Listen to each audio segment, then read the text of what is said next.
ওম নমঃ শিবায়। হর হর মহাদেব। নমস্কার বন্ধুরা, একলা মানুষ ইউটিউব চ্যানেলের স্বাগতম। ভিডিওটি সম্পূর্ণ দেখবেন, ভগবান তাতেই প্রসন্ন হবেন। ভিডিওটি ভালো লাগলে অবশ্যই কমেন্ট, লাইক ও শেয়ার করবেন। ভগবানের আশীর্বাদ পাওয়ার জন্য চ্যানেলটি সাবস্ক্রাইব করতে ভুলবেন না যেন। এবার যারা ভগবান মহাদেবের প্রথম ছবিতে হাত দিয়েছেন বা মনে মনে ভেবেছেন ভগবান তাদের মঙ্গলের জন্য কি বলতে চাই জেনে নিন। শ্রাবণ মাসে ভগবান শিবের এই 12 নাম মন্ত্র ভক্তি ভরে কানে শুনলেই আপনার মনোকামনা পূরণ হয়। আজ আপনি আমাদের এই ভিডিওতে ভগবান শিবের 12 নাম মহামন্ত্র মোট 9 বার শ্রবণ করবেন।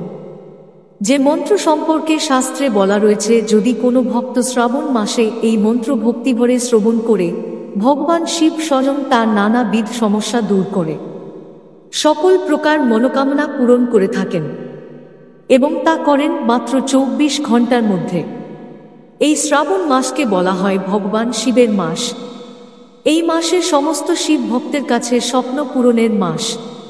পুরাণ মতে এই মাসে সমুদ্র মন্থন থেকে নির্গত হলাহল বিষ পান করে মহাদেব হয়েছিলেন নীলকণ্ঠে, রক্ষা করেছিলেন গোটা সৃষ্টিকে। আবার এই মাসেই মহাদেব শিব মাতা পার্বতীকে বিবাহ করবার জন্য রাজি হয়েছিলেন। এই কারণগুলোর জন্যই এই শ্রাবণ মাস পুরাণ মতে এত গুরুত্বপূর্ণ। এই মাসে উনি অত্যন্ত প্রসন্ন থাকেন। শ্রাবণ মাসে ভগবান শিবের শুধু নাম স্মরণ করলে তিনি ভক্তের সকল মনোকামনা পূরণ করে থাকেন। আজ আপনারা আমাদের এই ভিডিওতে ভোলেনাথের শক্তিশালী 12টি নাম মোট 9 বার শ্রবণ করবেন। অর্থাৎ আপনি বাবার নাম মোট 108 বার স্মরণ করবেন, যা এই শ্রাবণ মাসে অত্যন্ত পবিত্র বলে মনে করা হয়। আপনারা এই শ্রাবণ মাসের প্রতিটা দিনের যে কোনো সময় আমাদের এই ভিডিওটি চালিয়ে এই মন্ত্রটি ভক্তিভরে শ্রবণ করুন এবং তার সঙ্গে সঙ্গে এই নামগুলো মনে মনে উচ্চারণ করুন। তাহলেই দেখবেন আপনার মনোকামনাগুলো এক এক করে এই শ্রাবণ মাসেই পূরণ হয়ে যাচ্ছে। তবে মন্ত্র শ্রবণের আগে একবার ভগবান শিব এবং মা পার্বতীর উদ্দেশ্যে ভক্তি ভরে প্রণাম সারবে। তারপর এই মন্ত্রটি শ্রবণ করা শুরু করবে। যাই হোক, আপনারা এক এক করে 9 বার পাঠ করবেন ভগবান শিবের 12 নাম মন্ত্র। আমি একবার এই মন্ত্রটি পাঠ করছি, আপনারা ভক্তি ভরে শ্রবণ করুন। 1 ওম শিবায় নমঃ, 2 ওম রুদ্রায় নমঃ, 3 ওম পশুপতে নমঃ, 4 ওম নীলকণ্ঠায় নমঃ, 5 ওম মহেশ্বরায় নমঃ, 6 ওম হরিকেশায় নমঃ, 7 ওম বিরূপক্ষায় নমঃ, 8 ওম পিনাকিনে নমঃ, 9 ওম ত্রিপুরান্তকায় নমঃ, 10 ওম শাম্ভেব নমঃ, 11 ওম শূলিনে নমঃ, 12 ওম মহাদেবায় নমঃ। এবার আমরা জানব শিবের 12 নাম মন্ত্র পাঠের নিয়ম বা বিধি। এই মন্ত্রের কোনো বিধি বিধান নেই বা কোনো বিধিনিষেধ নেই। শুধুমাত্র এই মন্ত্র পাঠেই মেলে এই মন্ত্রের শুভ ফল। আপনি যদি প্রতিদিন সকালে ভগবান ভোলেনাথের এই 12 নাম মন্ত্র জপ করে আপনার দিন শুরু করেন, তাহলে আপনার সারা দিন যাবে সকল প্রকার সংকটবিহীন। খুব ভালো হয় আপনি যদি প্রতিদিন সকালে স্নান সেরে শিবলিঙ্গের বেলপাতা বা কোনো ফুল অর্পণ করতে করতে এই শিব দাদশা নামাবলী মন্ত্র পাঠ করেন। আপনি যখন শিবলিঙ্গে দুধ বা জল অর্পণ করবেন, তখনও এই মন্ত্র জপ করতে করতে আপনি দুধ বা জল অর্পণ করতে পারেন। আপনি অবশ্যই প্রতি সোমবার দিন এই সহজ পদ্ধতিতে এই মন্ত্র পাঠ করুন। তবে আপনি যদি সারা দিনের যে কোন সময়ে কোনো আচার উপাচার ছাড়াই একবার এই মন্ত্র পাঠ করেন, তাহলেও আপনার মিলবে সমান সুফল। এবার জেনে নিন এই মন্ত্র পাঠের উপকারিতা। আপনার জীবনের সকল বাধা বিপত্তি কেটে যায়, আসবে সফলতা। বৈবাহিক ও পারিবারিক সম্পর্কে ঘটে উন্নতি, শত্রু নাশ হয়, কেউ আপনার কোনো রকম ক্ষতি করতে পারবে না। যে গৃহে এই মন্ত্র পাঠ হয় সেই গৃহে কোনো প্রকার অশুভ শক্তি প্রবেশ করতে পারে না। এবার যারা ভগবান মহাদেবের দ্বিতীয় ছবিতে হাত দিয়েছেন বা মনে মনে ভেবেছেন ভগবান তাদের মঙ্গলের জন্য কি বলতে চাই জেনে নিন। শিবের 12 নাম মন্ত্র পাঠের পরে আপনি আরেকটি কাজ অবশ্যই করবেন, সেটি হল শিবের স্তোত্র পাঠ। মনে করা হয় এই স্তোত্র পাঠ প্রতিদিন করতে পারলে 12 জ্যোতির্লিঙ্গ দর্শনের সমান ফল লাভ করা যায়। দেশ জুড়ে শিব মন্দিরগুলিতে চলছে জোরকদমে শ্রাবণ মাসের মেলা। আর এই সময় জেনে নিন শিবের এই স্তোত্র কখন কিভাবে পাঠ করবেন। শিব স্তোত্র পাঠ করলে 12 জ্যোতির্লিঙ্গ দর্শনের সমান পুণ্যফল লাভ করা যায়।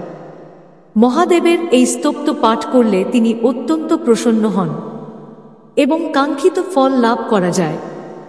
12 জ্যোতির্লিঙ্গকে শৈব প্রথায় শ্রেষ্ঠ স্থান দেওয়া হয়েছে।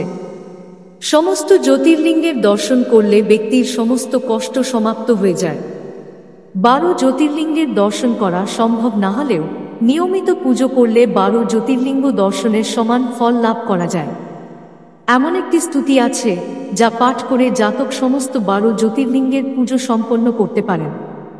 কোনো সমস্যা সৃষ্টি হলে বা সংঘর্ষের মধ্যে দিয়ে জীবন কাটালে জাতককে শিবের প্রার্থনা ও তাঁকে প্রসন্ন করার জন্য শিবের অভিষেক করা উচিত। ধর্মীয়ভাবে শুদ্ধ মনে শিব অভিষেক করলে ইতিবাচক ফলাফল লাভ করতে পারবেন।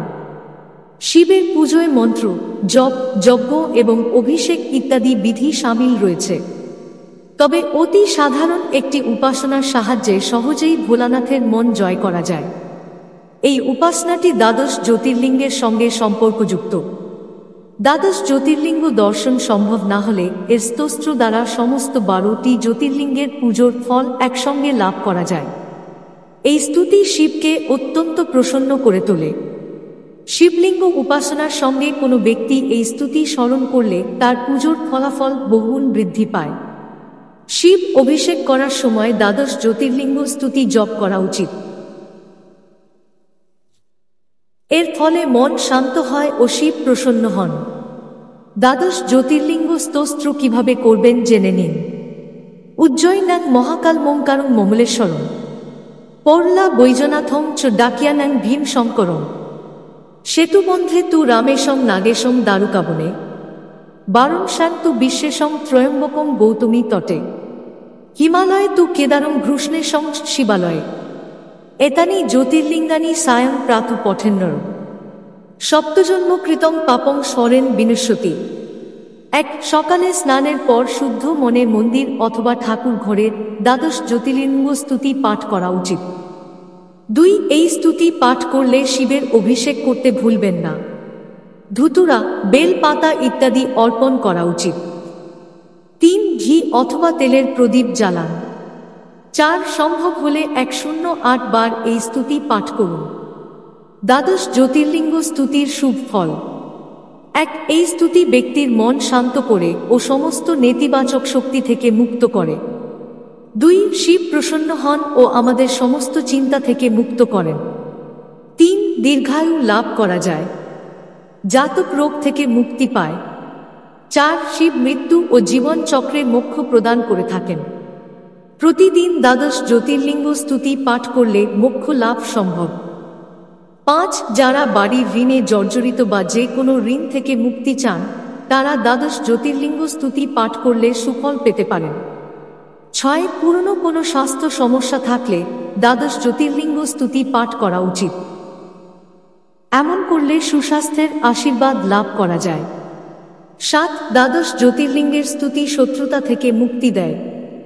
8, এই স্তুতির মাধ্যমে লক্ষ্মীর আশীর্বাদ ও সৌভাগ্য লাভ করা যায়। 9, 12 জ্যোতির্লিঙ্গ স্তুতি দ্বারা জীবনে ধন ধান্যের সুখ ভোগ করা যায়।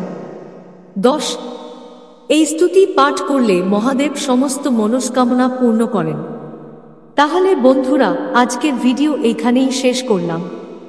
ভালো লাগলে আপনারা অবশ্যই কমেন্টে হর হর মহাদেব লিখতে ভুলবেন না। আপনারা ভালো থাকবেন, সুস্থ থাকবেন, পরিবারের সদস্যদের ভালো রাখবেন।